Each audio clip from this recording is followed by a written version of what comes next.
yon mga parts, kamusta kayo lahat? Bago ito umpisahan, like, share, comment, and subscribe. And then ito na.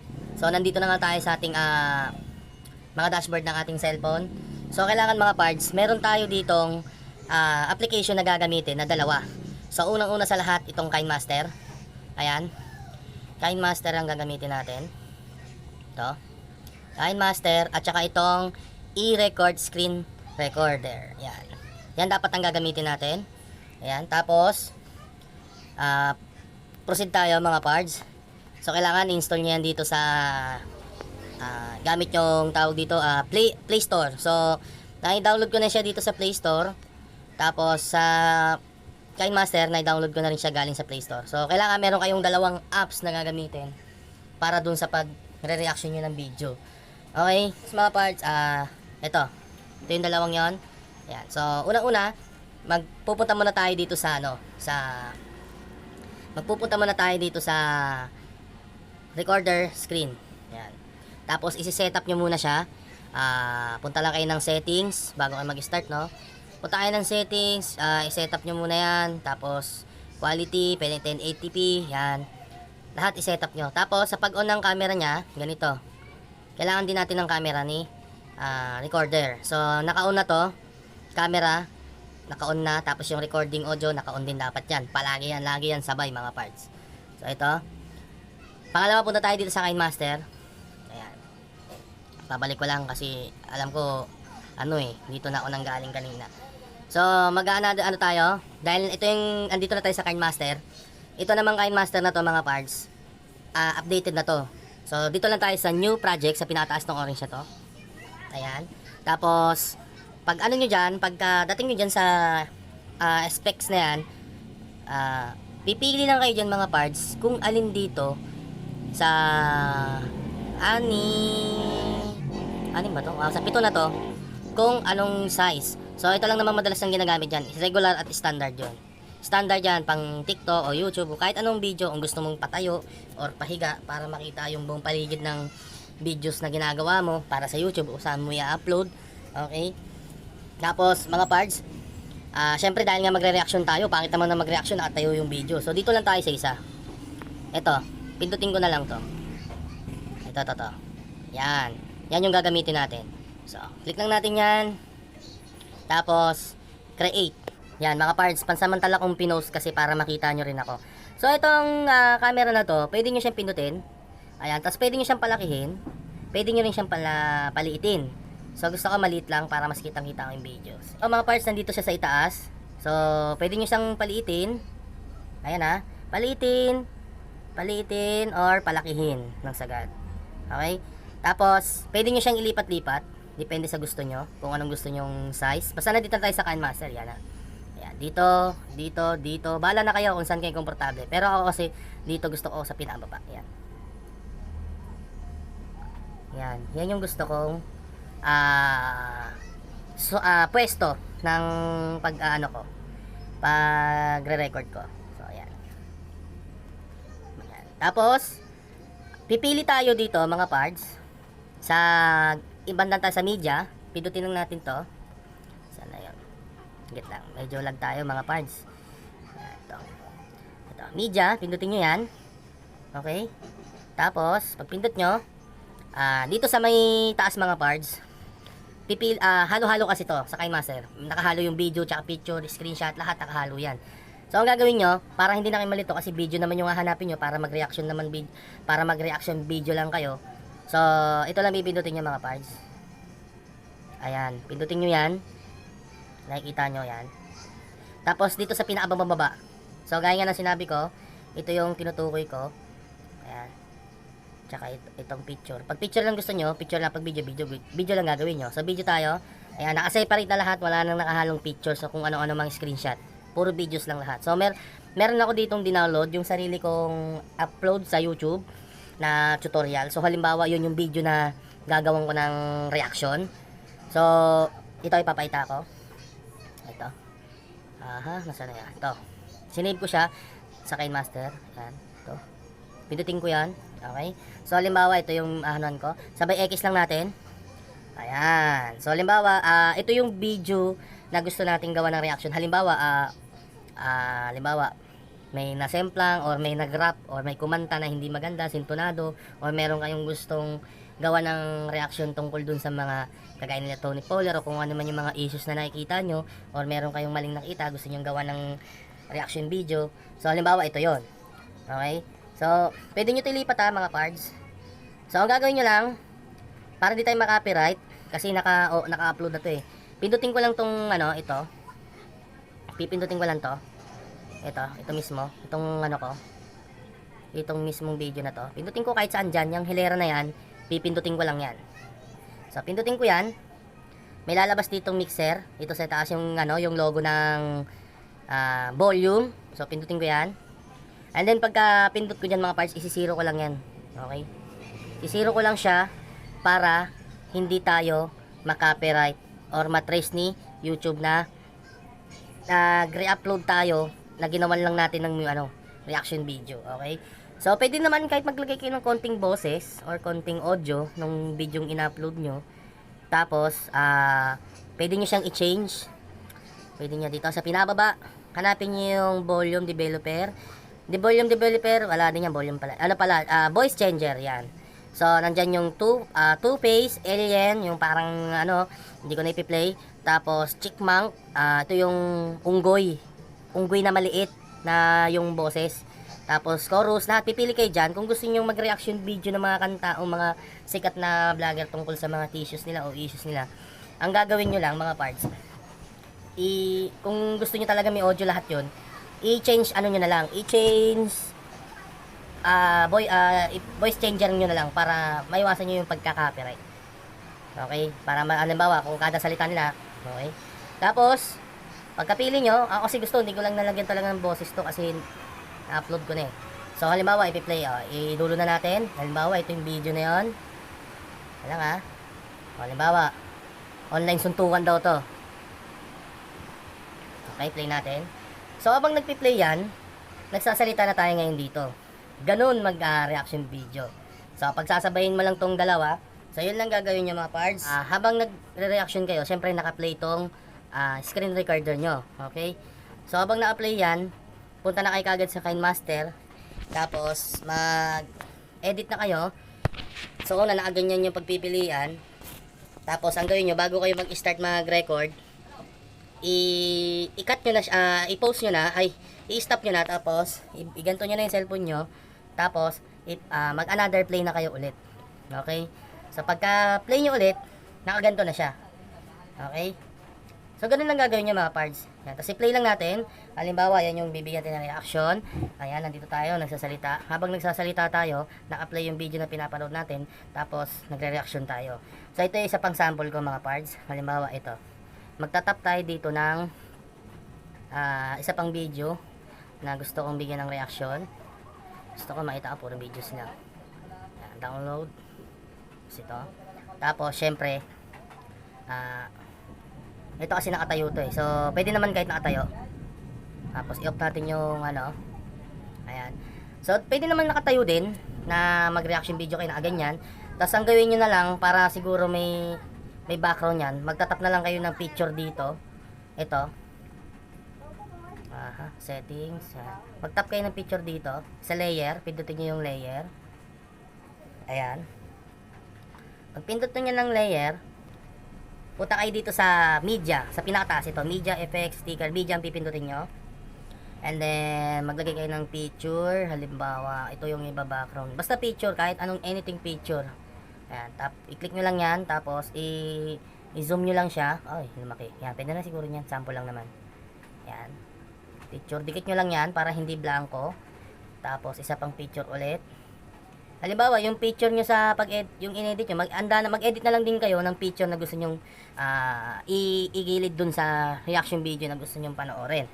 Okay? Tapos, ganito kasi yan. Pagka nag-reaction tayo ng galing sa TikTok or galing sa YouTube or sa mga short videos, pag nag-reaction kasi tayo, pag dinownload kasi natin yan o kaya sinave, automatic yan, nakatayo talaga yan. So, kung galing naman tayo sa YouTube, yung mga vlogging talaga na nakahiga yung camera, ito yung resulta. Ayan, ayun yung resulta, nakahiga lahat. So, pag galing naman sa TikTok o galing naman sa mga Reels na magre-reaction tayo, tapos nakatayo yung camera nila, ganito, ayan, nakatayo. So, ano, dayain na lang natin. Ganun lang sa ginawa ko. So, ito yung picture. Sana yun? I-adjust ko lang dito. Pindutin ko yung picture. Yung gilid ng yellow. Pahabain ko para kasing haba niya rin. Tapos, mag-add tayo ulit. Media. Mag-add tayo ulit ng picture. Ano ba? Halimbawa, meron akong inedit dito. Hanapin ko lang. Hanapin ko lang dito yung inedit ko. Hanapin lang natin. Halimbawa, ito. Ito na lang. Yan. So, palalakihin ko lang siya. Or pabaliktarin ko na lang. Kasi, ano lang naman ang ano ko eh. Para hindi kita yung block na yan. So, ayan. So, papahabain natin. Click natin to. Ayan. Pahabain din natin. Kung anong haba ng video ng nakatayo na yan, ganoon din haba sana yan. Ayan. Pindutin nyo yan. Pagka isagad nyo ng pakaliwa, tapos pindutin nyo itong picture para makat nyo. Ito, mayroon ditong trim split. Pindutin nyo yan. Tapos itong trim right. Ayan, para pantay. Ganoon din to. Trim split, trim right. Okay? Pag trim right dito, pag trim left sa kabila syempre. So ayan, halimbawa magre-reaction na tayo. Ibang ano naman to, angulo. Ayan, so nagre-reaction tayo sa mga pagkain ng Indian food. So depende kung anong gusto niyo sabihin. So ganito lang mga parts na mag-reaction kayo. Ganito lang yung gagawin nyo. Yan, so naglagay sila ng pagkain, kinamay, ayun, binanlawan, puti para pinagugasan, ito ganyan, etc. So pwede nyo itong i-post, tapos balikan nyo, play ulit. Kung halimbawa may napansin yung kakaiba sa pagre-reaction nyo, syempre, ganoon naman talaga, di ba? Yan, tapos, ganoon lang, bago kayo pala mga parts mag-reaction video dito sa KineMaster, kailangan naka-make sure na naka-play muna yung screen recorder nyo bago nyo i-play sa bago kayo mag-play sa KineMaster. Kasi kung ganito, nagbibideo nga kayo, nagre-reaction kayo. Kung hindi naman naka-play tong screen nagbibilang ng minutes tong screen recorder nyo, wala din, useless din. So, kailangan i-play nyo muna yung recorder bago kayo mag-reaction sa KineMaster. So, ganun lang. Tapos, isi-save na natin to. Halimbawa, tapos na tayo mag-reaction. Ganyan. I-save natin. Tara lang, balik tayo. Nakikita nyo to sa itaas. Itong nasa itaas. Itong yan. Yung download pataas na logo. So, pindutin natin yan. And then, lilitaw tong lilitaw naman tong HD. Ganyan. So, HD. Tapos, pwede nyo palitan. Pwede nyo ganyan. Pero, syempre, sa pinakamataas tayo. Huwag tayo sa pinakamababa. Kasi malabo yun. Sa pinakataas lang tayo lagi. Tapos, save as video. So maghihintay lang tayo ng ilang minuto or habang naghihintay kayo na magagawa ka na ibang gawain. So ipopost ko na to at babalik ulit ako. So ayan na mga parts, tapos na tayo mag-save. So ngayon, may isa pa tayong gagawin. So X nyo lang. Siyempre, na-save na yun, di ba? X nyo lang. Ayan. So tapos na tayo mag-reaction, di ba? So, ang gagawin natin mga parts, magdadalawang save tayo. So, pwede rin burahin na natin to or magpanibagong panibagong project. Panibagong project na lang siguro. Ayan. Panibagong project, tapos ito ulit, sa pinakauna-una, 16.9, yung nakahiga. Ayan. Tapos, ito yan uulitin ko. Media, hanapin nyo dito yung e-recorder. Recorder. Ayan. Ito yun. Hindi sa screen recorder wala yan. Kasi yung dati kong apps yan na binura kong kanina. Ito. Yan. So, i-click lang natin yan mga pards. Sensya na kung medyo maguling turo ko pero maintindihan nyo naman yan kasi hindi nyo, basta wag lang kayo mag-fast forward. Okay. Click lang natin yan. Tapos, ito yon. Ito yung ginawa natin. Ito. Itong 15 minutes, 21 minutes yan. Tapos, transcode. Transcode lang natin. Medyo matagal yan mga pards kasi kino-convert niya pa ulit doon sa KineMaster. So, ipopost ka lang ulit to. So, yun mga parts, tapos na siya mag-transcode o mag-transfer dito sa KineMaster. Or tapos na siya mag-convert para ma-transfer dito. So, X lang natin ito sa taas. Ayan. Ayan. So, ganito yung itsura kanina nung ginawa natin. Ayan. So, ito na yung gawa natin kanina. So, i-play natin. And then, pagka pinto ko dyan mga parts, isi-zero ko lang yan. Okay? Isi-zero ko lang siya. Ayan. Para hindi ginawa natin kanina. So, ang gagawin pala natin mga parts, para makat natin yan, isi-save na naman natin siya ulit ng isa pa. Kasi pag hindi nyo kinat to, pangit siya tingnan. Kasi naka-screen record nga naman tayo.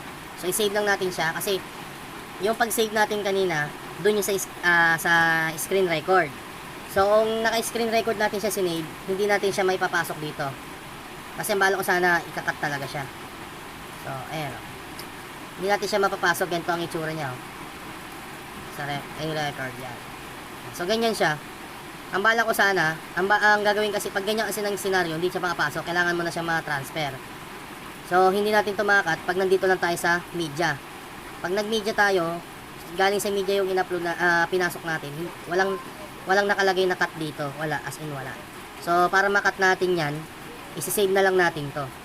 Para pagka-save natin, pag-save natin nito, sa KineMaster na siya mismo galing, hindi na doon sa i-record. Okay? So, i-save na natin to. Pangalawang save. Save. Save. So, yan, mga parts, nakasave na siya. Maghihintay na naman tayo. So, isang save, pangalawang save. Ito na yung pangalawang save natin. Kasi pag nanggaling tayo sa media, nag-transfer tayo galing sa media, wala siyang cut na nakalagay. So, ang ginawa ko, nilagay ko lang dun sa media, tapos sinave ko na lang siya para yung video na yun nakasave na talaga dun sa KineMaster, hindi naka-screen record. Kasi pag naka-screen record natin siya kukunin, galing kay media, galing kay layer, dun sa layer kanina, nakita nyo naman kanina, di ba? As in blanco. Tapos, wala tayo naman makita yung video. So, yun lang kasi yung paraan ko para, makat ko yung video. Kasi pag sinave ko na siya galing KineMaster, makikita nyo. Papakita ko na lang sa inyo. So, ito yan. Pause ko to. And then, ito na tayo ulit. Nakabalik na tayo, mga parts. So, ito na, nakasave na. Back lang tayo. And then, X lang, pinutin natin to. Tapos, i-delete natin. Ayan. So, first move natin gagawin, mga parts. Punta tayo ulit sa media. Dito. Maghanap tayo ng picture dito na iba-background natin dun sa mismong reaction video na ginawa natin. So, halimbawa, ito.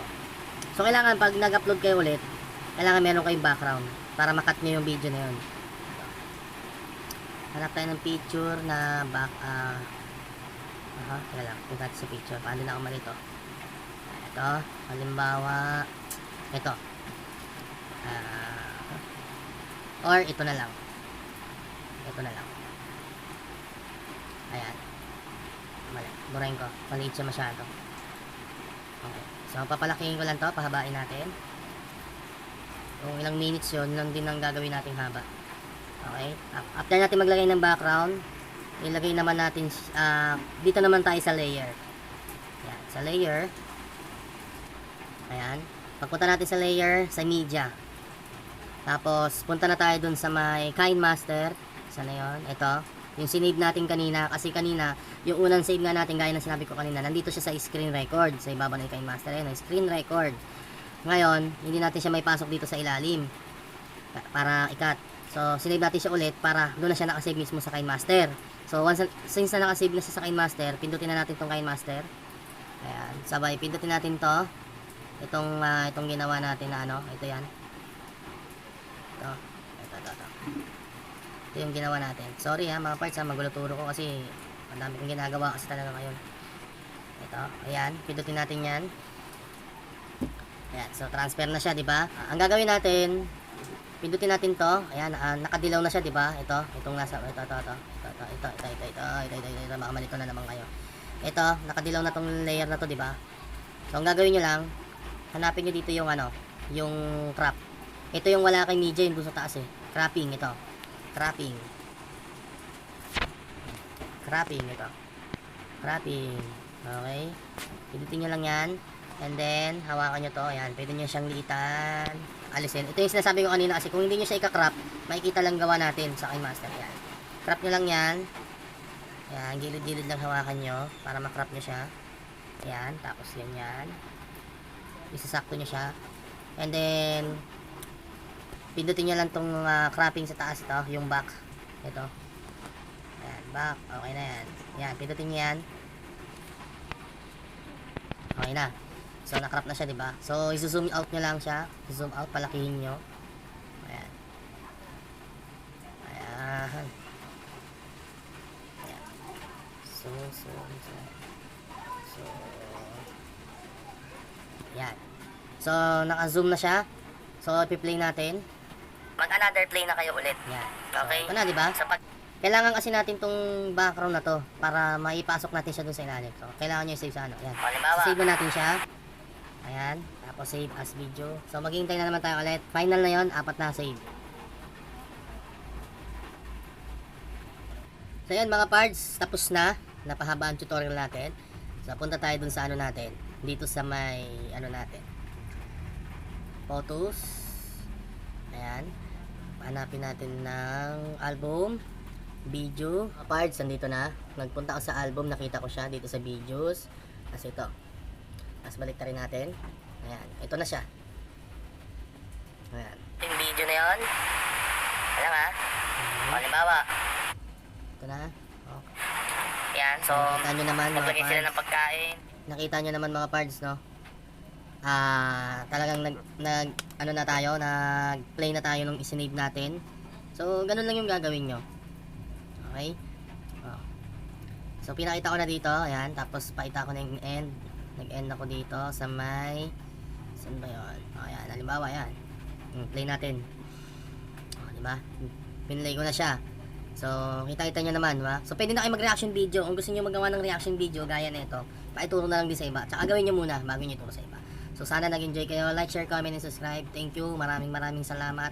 And then, tandaan nyo parts, uulitin ko, bago kayo mag-record sa KineMaster, kailangan naka-open agad muna first yung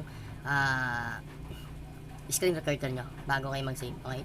So, yun. Maraming salamat. Thank you. And then, pasensya na kung medyo magulo. So, tindihin nyo na lang. So, thank you. Salamat.